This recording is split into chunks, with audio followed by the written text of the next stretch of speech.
Hey everyone, and welcome back to the channel. And hi to anybody who's joining us for the first time to catch the latest update, which is 7 months in the making. So look, apologies again. It's a recurring theme with me.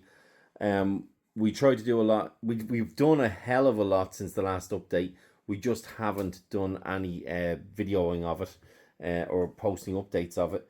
And I'll get into that in a little while as to why. But as you can see, we've got one section of our city completely finished here. And of course, the city is completely different to the last update when everybody saw it last. The reason for that being, I suppose, the mess here. You can see the mess in the center of the new table. And look, I've been trying to clear it off. I've been trying to get rid of the mess, try to tidy up the place before I put a video up and before I take a video. But it just wasn't working out. And every time I build something, it wouldn't be in a condition that I could feel like I could record it. And therefore, I wouldn't record it. And then I go on and move on to something else and build something else. But look, just took the decision that it's been way too long and we need to get one out just to show everybody what's happening. So, look, I suppose, look, I'll go back out again before we get stuck into the main build. But we've changed the room around completely. A couple of reasons for that. I think the main reason is the city was becoming completely out of control. And it was everywhere. And it took up the room. The room was the city was the room. And it was all a mess. It was all that untidiness that's in the middle of the table there. And it was everywhere. And it just became, well, it wasn't fun anymore. So what we've done is we've consolidated the city. We've made it much smaller than what it was. And we've put it all onto one very large table. And this table in the room here that we've built, if I pan down here, is on wheels, as you can see. So we can actually move that table out and all of our, right into the middle of the room, all of our spares and an awful lot of our pieces and spare bricks and that are in tubs behind it and below it. So it's very handy for that. It keeps the room tidy and clean and neat. And yeah, well, apart from the table itself, I suppose, when I'm building. But we're really happy with that. And I'll just show some pictures now of the table being moved out so you can see how that works. So that's the table moved into the center of the room. And as you can see, it allows us space to get at the back where the electronics are and where we store some of our spares. And most of our spares are kept along the side wall with the extension lead popping out there to power the table, all the electronics and the lights, etc. in the city. So that's how it looks when it's moved out, and here it is pushed back in again. Now, the reason why we condensed everything and put it all onto one table was, yeah, it was to neatify the room, to make it an awful lot tidier. It's sort of, I know this is going to sound a bit corny or something, but it brings me back a little bit to my childhood, a little bit, in the fact that we used to go to a shop here in Dublin every Christmas called Arnott's, and Arnott's used to have a Lego exhibition on. And I don't know if they still do it. I don't know if there's Lego exhibitions on throughout Europe and the US and Asia and that as well. There probably are. But Arnott's was a massive department store that had this Lego exhibition on. And every year they used to have a city like this built. It was Lego Town back in the day, I suppose. And they'd have trains running through it, etc. And it was just a sort of a standalone, freestanding table with a city on it. And being 7 or 8 years of age would blow your mind. But yeah, that's kind of, we took the decision here to tidy up the room, to take the likes of Barad-dûr out of the city. The Disney castle was there as well, the medieval castle. We just said, we're going to take this stuff out and we're just going to make a city, just a normal standard Lego city. What's not standard, I suppose, is the LED lighting in it. I'll get into that in a second, but we just consolidated everything. We've put a train station in. The train station is half the size of the last train station. There's one platform, just 2 tracks. It's very, very small compared to the last one. We've got one big oval track here that does the whole loop of the table, and we've got the inner loop then as well and there's 2 trains running on both of these. The Metroliner is in one, but when I run the trains in a little while, you can see why. One of the issues with downsizing, I suppose, is getting rid of some of the sets that you really liked in the city, and a few of them are here. Like the port area is completely gone, the engine shed is gone, and the cranes and that were in the port are gone. But look, I suppose sacrifices have to be made, and ultimately I think we're going to be an awful lot happier with this city when it's finished. We can put in the detail that we want to finish it off as well. And just to go into some of that now, I'll show you the, like, so we've got that's easy for me to say. We have the road finished from this section all the way to the end of the table, and we're absolutely thrilled with it. We do have a little bit of detail to add in here where the transition is here on the wall, etc. We need to finish that off, and we just haven't come up with a design that we're happy with yet, so we'll do something with that. We're delighted with the curved wall here around the track area, going to the little bit of marshy area here, and we've got the crocodile hiding in the bushes there. These tracks will work around, they go into the tunnel there.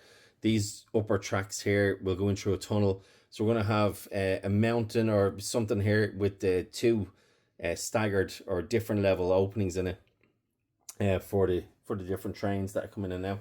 So we've got the LEDs are all lighting on all the modulars here, and we're delighted with that, to be honest with you. It took a long time.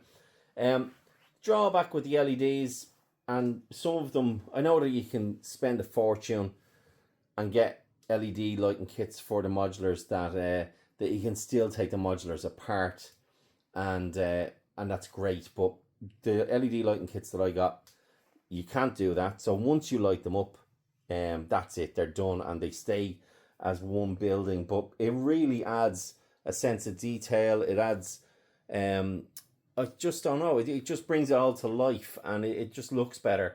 Now what we do have to do is put in some minifigures into some of the shops here, into the police station. It is a little bit bare in through some of the windows, but it really looks so much better when it's lit up than it does without it being lit up. And we want to continue that on throughout the entire city, so that takes a while to do. And while you're doing that, you're not actually building anything either. And you can see here we've got our lit up bat signal on the roof of the police station, so we need to get a Commissioner Gordon figure and get it up there onto the roof, so he's calling Batman. So some of the detail that we have, we've got our hanging baskets all along the edge of the roadway here. We've got our promenade here, which is we're really happy with, and we've got some sea life and that coming out from underneath it. It's not finished again, we're waiting on parts, but the promenade is lit up as well, with all the lamp standards.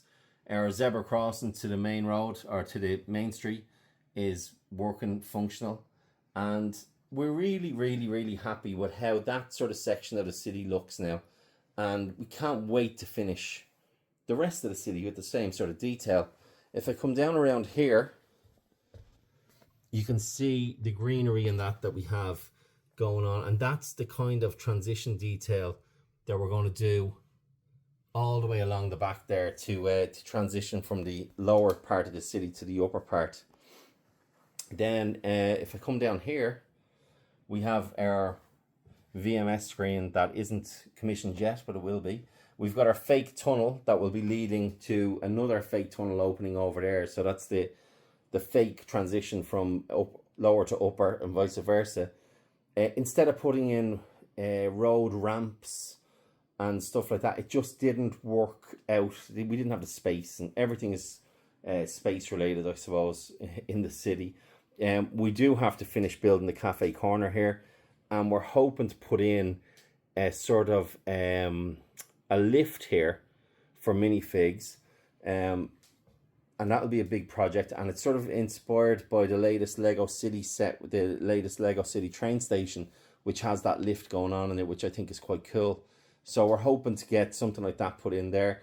You never know, in the future there could be a bridge straight across to another lift down onto the promenade or something like that there in the sea. So that's something that we're going to work on. We have the row of modular housing here, and the pet shop, and well, the two pet shops, I suppose, and the toy shop that we've sort of mocked up. And then we have the new Tudor corner, which is at the end of the street, and I think that really goes well there. We spent a lot of time mucking around with modulars, or changing from one height level to another and putting modulars next to each other just to make sure that they all worked in together. And I think this street has ended up pretty good in relation to that, in relation to the heights, etc., of everything being put together. On that note, we have added an extra floor to our assembly square in there, and we are going to add an extra floor to the museum just to put a little bit of extra emphasis or oomph, I suppose, onto the second level. I just don't like filming in there because it's such a bloody mess, and I really apologize for that. So on the upper level, then we've got our hotel. We're gonna double the size of that hotel, and we're gonna make that a mirror image of the hotel that's there, and we're going to make an extra floor in that as well if we can, and that'll be really, really cool when it's finished. Again, in the back there, we've got our sitcom tower, which we're going to make massive. We also have the Grand Emporium, which we're going to build up alongside the side of the sitcom tower, and the plan is still afoot for that, as you could say. We've got our hospital, which we can build up as well. We might actually make that bigger, make it a much bigger building altogether, and basically bring that up as a skyscraper as well if we can. So that's the city pretty much. We did have the Ninjago stuff in there where the hotel is. It just didn't look right, so we changed it around, and we added some shelving and some units and that into the city just to to give us some space, I suppose. So yeah, I suppose getting back to the room itself, that's the city, and that's the update on it. Totally different to what it was, but still a bit messy, but we're getting there, and we will get there, and I promise to post more updates as we move on. So the rest of the room then, we covered the table earlier on, and we have our space for some of our speed champion sets. We've got our McLaren showroom here, and I am a McLaren fan, and not going to be interested in buying the rest of the speed champion stuff or the Formula 1 stuff, to be honest with you. I like what I have there in the display, and that'll do. Moving over here, we've got some other sets that we took out of the city previously, and we've got our Ecto 1, we've got our Home Alone house, and our DB5. So up in the air, if we pan up, well, we've got some empty units there, and that's for future use. The DeLorean is definitely going in there at some stage. We've got an A10 there from Battle Bricks, and we've got the Concorde on its display stand there. We did have the Concorde hanging from the ceiling as well. We might go back to that, but maybe not. We don't know. We like it where it is anyway at the moment. We also have the helicarrier, the Avengers helicarrier, suspended over the Avengers Tower. So we think that looks pretty cool there where it is. And we've got two of the Creator helicopters flying in rough formation there beside it as well. So if we move around here, Barad-dûr, as I mentioned earlier, we have that taken out of the city altogether. We think that looks quite good there. It's imposing, and you can actually see the detail in the model now that it's not surrounded by other bits and pieces in the city. And the medieval kit then is down here, and that's pretty much as far as we're going to go with the medieval stuff. I think it's just a nice display. I need to get the minifigs from the castle and get them all over there, and that'll make it much, much better, you know. And then we did salvage the mountain that we had built previously and got it in here into this corner, and that took a while actually, to be honest. So the Yeti is still in there, he's still having his ice cream, and we've still got the hideaway here. And what we've managed to do is our modified roller coaster, our extra double height loop coaster, that hasn't made the transition and the move from where it was to here quite well. We've got a bit of work on getting that back together, but it was going into the mountain, and that mountain part was already built on the coaster, and it worked out quite well when we matched it up here. We've got a few little bits of pieces to change, but other than that, it looks pretty good there, I think. And we're going to change the waterfall where it meets the bottom here, and we might incorporate this splash feature into the water coming from the waterfall, and that would be pretty cool, I think, at the end. We're going to raise the height of our haunted house. We're going to put that back up a little bit higher, so you'll be able to see the detail of it behind the carousel, hopefully. Then other bits and pieces that were damaged in the move. We've got our normal roller coaster. We've got our Ferris wheel. None of these are working at the moment, and the mixer and the tree house. It's the jury's out in the tree house whether or not we're going to keep it, but we'll see. We'll see how we get on. But if we are keeping it, it is being kept in the fairground area. So then moving up here, we've got some of our Harry Potter stuff. Again, this was in the city, but we didn't really have room for it. It wasn't working out. So we've got Gringotts, we've got Diagon Alley, and we've got, I can't remember the name of that building that's there in the middle of it, but it's not part of Diagon Alley. It just, we think it looks pretty good there. It works out. So we managed to make the lower part of Gringotts here into the vaults, and we've got the gift of purchase vault added onto the end of it, and that is pretty cool. And if I just had Harry Potter stuff alone and the Gringotts Bank, I would try to automate a roller coaster to do with the extra all the extra vaults, etc. as well. I think that would be pretty good.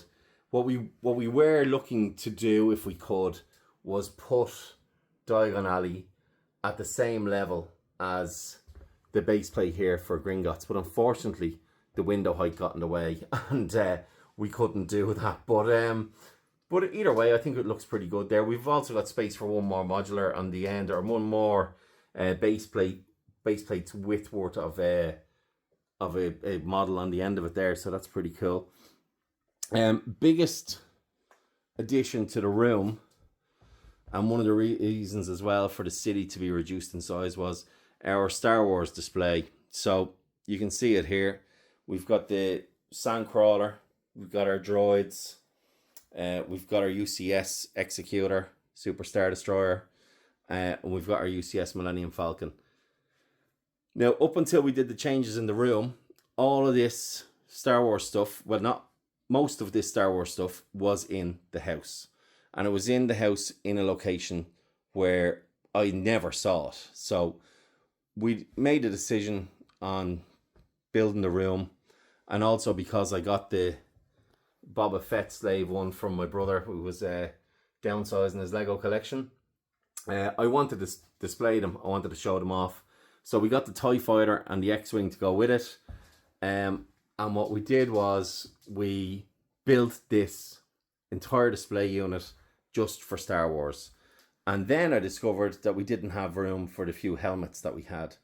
So what we did was we put the helmets onto these pretty cool brackets, onto these wall brackets here. And the wall brackets come from, I don't know, I can't remember the name now. GeoBricks, I think it is, from the UK, on eBay. I will put the actual name of the company onto the description below the video. So if you look at this one, for example, really, really easy to come in and off, and they're really easy to install. They're extremely good quality, and I actually have to say I'm delighted with them. Of course, this isn't going to go back in there the way I wanted. There we go. I am actually delighted with them, and they look really cool there. Now, people will say, why aren't they spaced out evenly enough? Because we've got room actually for another 5 helmets here if we get them, and I didn't want to space these evenly and then not have the room to evenly space the other helmets in when I got them. So we've put them up like that. We've got the room for the other 5, and we'll definitely get one more to go in between Darth Vader and Boba Fett at some stage. And then if we want, we can get more brackets and more helmets, I suppose, as time goes on, and get them up. So moving around here, we have our Batman display, so to speak. So we put these units together. We've got some glass shelves from IKEA, etc. And we moved all our Batman gear into one area. And I suppose the Batmobiles, you could say that we've aligned them in order of preference. Well, maybe, yeah, I'd swap the Tumbler with the is it the, oh, it's a Dodge Chargers or something, I think, from the Batman. I can't be sure. I'm sure somebody will correct me if they're looking at this and they know the actual answer. And then we moved the Ninjago stuff over here, just away from the city altogether. So the Ninjago stuff is over here, and we've got enough room for another 2.5 base plates there beside it. And I think that looks pretty cool, and we're not trying to incorporate that into the city proper. So that's pretty much it. Now, apart from the transformers that we have here, so we've got our transformers, and they're set up on the shelf just below the real transformers, which also hark back to the 80s. Some of them are missing parts and mostly missing weapons, but we're hoping that this shelf is going to be high enough for the rumoured Soundwave that's coming out this year. And if that comes out, we're definitely getting a Soundwave to go in there. But we do have some extra shelf space below that we're trying to set aside for other stuff. And we don't know exactly what we're going to be putting in there yet. But yeah, so there's extra shelf space allocated. Going back to the Star Wars display, talking about extra shelf space, there's definitely a UCS AT-AT going in there at some stage, if we can get it, as the fella says, in the right condition. Kicking ourselves that we didn't buy one during the year, but what can you do? It's gone, and we just have to get one now on Bricklink or whatever if we can. These other units over here then underneath the fairground, they're going to be used primarily. Going to clear them out at some stage. Again, it's a bit messy at the moment. And what we want to do is the likes of these sets from 1980. I think that's the very first Lego set I actually ever had. And what we want to do is we want to put those sort of sets maybe in the top row here of all of those single base plate old Lego town sets, and I think they'd look pretty cool in there. It's a nice way to display them. And then we've got some Technic sets and that underneath, so we will be using those displays for or those shelves to display other sets as time goes on. So that's pretty much it for this update, guys. Again, apologies, it's been so long since I posted one, but we think the room now, there's so much more floor space and everything is still in here and more. We've got the Star Wars stuff in, and it is pretty tidy. And I suppose the last thing I need to do before I sign off is I'll just run the trains, and we show you the trains running if we can, and we'll see. So we've got a massive cargo train, well, the big cargo train on the lower level, and it alternates with the passenger train. And we've got the high-speed train on top alternating with the 7740 passenger train. Here it comes now, and it stops at the station, yeah, but the high-speed train doesn't, it goes straight through. So there's the passenger train going in there now, and the cargo train will then come back out after it stops, we hope. And here's the cargo train actually, yeah. So that's pretty much it. I hope you like what I've done with the city now, and yeah, we're really happy with it, and that's exactly the type of view with the 2 trains running that we wanted to get, and we're delighted we've managed to keep 4 trains running in the city, alternating on the 2 tracks. And yeah, that's it. So until the next time, guys, see you later.